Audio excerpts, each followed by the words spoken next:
Well, today was interesting. Zelenskyy went to the White House and met the fashion police. Today, history witnessed a crucial diplomatic moment as Ukrainian President Volodymyr Zelenskyy met with former U.S. President Donald Trump at the White House. The meeting, intended to discuss peace negotiations and a critical mineral deal, took an unexpected turn as tensions flared between the two leaders. At first, the atmosphere was lighthearted. Reporters joked with Zelenskyy about his usual military-style outfit, questioning why he wasn't wearing a suit for such a high-level meeting. Zelenskyy responded with a smile, stating that he would consider it after the war ended.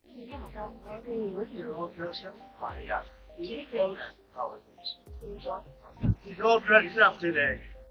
The meeting between President Trump and Ukrainian President Volodymyr Zelenskyy had a central objective: the signing of a pivotal mineral deal aimed at fostering economic collaboration between the United States and Ukraine. This deal was seen as an important step in strengthening the bilateral relationship and advancing shared economic interests. Early in the discussions, everything appeared to be proceeding smoothly, with both leaders emphasizing the importance of diplomatic efforts in resolving ongoing challenges. The mood was one of cautious optimism as the two leaders sat down to discuss matters of mutual concern. Trump, who is well known for his deal-making expertise and business-focused approach, opened the conversation by underscoring the need for negotiations to yield long-term stability rather than prolonged conflict. He stressed the significance of finding a sustainable resolution that would benefit both nations, highlighting the importance of economic partnerships and stability in achieving lasting peace. His perspective was clear. The aim should not be to engage in endless wars, but to create conditions that would foster prosperity and reduce tensions over time. However, the mood shifted dramatically when Zelenskyy, who has been under immense pressure due to the ongoing conflict with Russia, expressed serious concerns about past diplomatic promises that had not been honored. His remarks reflected the frustrations of a nation that had been relying on international support for its security and sovereignty. Zelenskyy cited specific instances where commitments made by international partners, including prisoner exchanges, had failed to materialize. These broken promises had left Ukraine in a precarious position, struggling not just with the physical toll of war, but also with the growing sense of distrust in the reliability of foreign aid and diplomatic agreements. Zelenskyy's concerns struck a nerve, and the tone of the conversation grew more tense. He questioned the credibility of past diplomatic efforts, pointing out that while promises had been made, they had not been followed through on, which left Ukraine facing not only military challenges, but also a lack of international support when it was most needed. His frustrations were palpable as he questioned whether further promises of military and diplomatic aid would be any more reliable than those that had come before. Trump, known for his often blunt style, responded firmly to Zelenskyy's comments. He reminded the Ukrainian president that diplomacy requires a level of cooperation and mutual respect between both parties. While Trump acknowledged Ukraine's difficult position and the ongoing conflict, he stressed that the U.S. had already provided substantial military assistance and resources to help Ukraine in its time of need. Trump's stance was clear. The U.S. had done its part, and further cooperation would need to be based on a framework of trust and shared goals. The exchange grew more intense as Zelenskyy continued to emphasize the challenges Ukraine faced, not just in military terms, but in terms of securing international support. He pointed out that while Ukraine was fighting a war for its survival, it was also engaged in a battle for global recognition and assistance. The absence of concrete and reliable support from international partners was one of the most pressing issues facing Ukraine, and Zelenskyy was vocal about the need for stronger, more reliable commitments. At this point, tensions escalated when Trump made it clear that the U.S. was not obligated to engage in an endless war. He emphasized that while previous administrations may have taken different approaches to Ukraine, his focus was on achieving peace through strategic negotiations rather than an open-ended military engagement. Trump argued that the U.S. could not afford to become mired in an ongoing conflict without clear objectives and measurable progress. His message was that the U.S. would continue to support Ukraine, but only under conditions that were sustainable and aligned with American interests. The conversation reflected a fundamental difference in approach between the two leaders.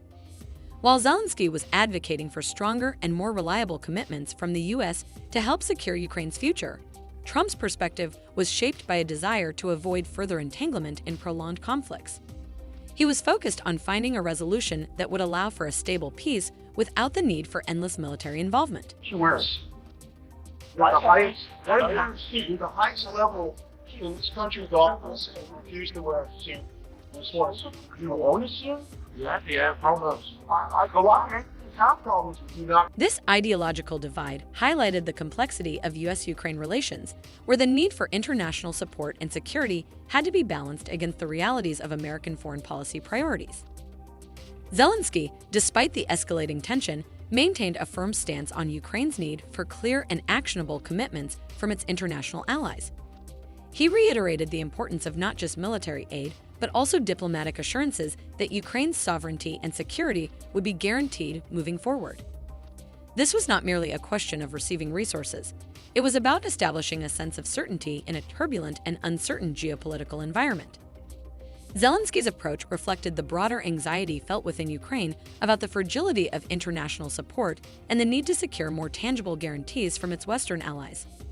On the other hand, Trump remained steadfast in his position that the U.S. could not be expected to carry the burden of Ukraine's defense indefinitely. While he expressed sympathy for Ukraine's plight, his priority was clear.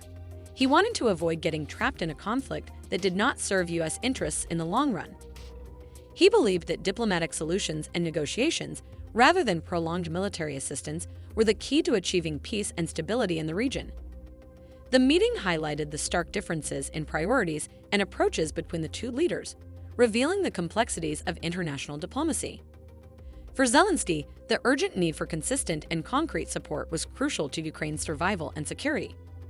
For Trump, the emphasis was on negotiating peace through strategic diplomacy, with a clear focus on U.S. interests and avoiding entanglements in conflicts without clear end goals. In the aftermath of the meeting, it was clear that both sides had legitimate concerns and valid points. For Ukraine, the stakes could not be higher, as the ongoing war with Russia threatened not only its territorial integrity, but also its ability to secure meaningful international alliances. For the U.S., the challenge was finding a balance between supporting Ukraine's sovereignty and avoiding the escalation of an open-ended military conflict. Ultimately, this conversation was a reflection of the delicate balancing act that both leaders faced. The road to a sustainable resolution would require continued dialogue and a willingness to address the difficult questions surrounding international aid, military support, and diplomatic engagement. Whether or not this meeting marked a turning point in U.S.-Ukraine relations would depend on both leaders' ability to navigate these complexities and find common ground amidst their differing priorities. What had the potential to be a significant diplomatic breakthrough between the U.S. and Ukraine ended in unexpected tension and disagreement. The highly anticipated joint press conference between President Trump and Ukrainian President Volodymyr Zelenskyy was abruptly canceled, signaling a breakdown in what could have been a crucial moment of unity. Instead of the planned formal lunch between the two leaders, White House staff found themselves dining alone, with Zelenskyy absent from the gathering. This turn of events sparked immediate speculation about the nature of the discussions and the reasons behind the cancellation. In the aftermath of the meeting, President Trump took to the podium to address the press. His words were clear and pointed.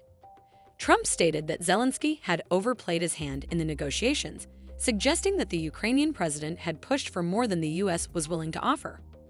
The U.S. president emphasized that America's primary goal was to find a resolution to the ongoing conflict in Ukraine, rather than to make an open-ended commitment to further military engagement. Trump's remarks highlighted a growing frustration with what was perceived as a lack of concrete progress toward ending the conflict, instead of perpetuating a prolonged war. The reaction to this meeting was swift and intense from both sides of the political spectrum. Critics within the U.S. government and the media quickly weighed in, offering divergent interpretations of what had transpired. Some viewed the cancellation of the press conference and the tension during the meeting as a necessary reality check for Zelenskyy, who had been seen by some as pushing too hard for support without offering sufficient diplomatic or strategic assurances in return. For these individuals, the breakdown in talks was seen as a reaffirmation of America's unwillingness to make indefinite commitments in foreign conflicts without clear and defined goals. On the other hand, a different group of critics saw the collapse of the diplomatic engagement as a significant diplomatic failure. For them, the canceled press conference and the disarray that followed symbolized a breakdown in U.S.-Ukraine relations, one that could have long-lasting consequences. They argued that the failure to reach an agreement or even engage in a joint appearance demonstrated a lack of preparation and a missed opportunity for strengthening ties between the two nations. To these observers, the U.S. failure to present a united front with Ukraine was a strategic misstep that could undermine future negotiations and alliances. Zelenskyy, for his part, did not immediately react to Trump's public remarks. However, in a later interview, he offered his perspective on the meeting. He reaffirmed Ukraine's gratitude for the support the U.S. had provided in the past, acknowledging the importance of continued aid and assistance. At the same time, Zelenskyy was firm in his position that Ukraine's national security could not rely on vague promises or open-ended commitments. He stressed the need for clear and actionable agreements that would ensure Ukraine's safety and sovereignty in the face of ongoing threats. What stood out most in Zelenskyy's response, however, was his refusal to explicitly apologize or even concede that there had been any diplomatic missteps on his part. This stance left many wondering whether the tensions of the meeting would have a lasting impact on U.S.-Ukraine relations. His unwillingness to acknowledge any fault or offer conciliatory words raised questions about the future of the diplomatic dialogue between the two nations. Was this a sign of resilience in the face of adversity, or did it signal a deeper rift that could hinder future cooperation? Diplomatic negotiations, especially on the global stage, are never without their challenges. The intricacies of such high-stakes discussions often result in misunderstandings, disagreements, and setbacks. The collapse of the press conference and the tension surrounding the meeting, however, may not necessarily be the end of the diplomatic process. In fact, history has shown that many significant breakthroughs are preceded by moments of friction and difficulty. Setbacks, while disappointing, often provide an opportunity for reflection and recalibration. The initial disappointment of a failed diplomatic moment can, in some cases, pave the way for new approaches and more productive discussions down the road.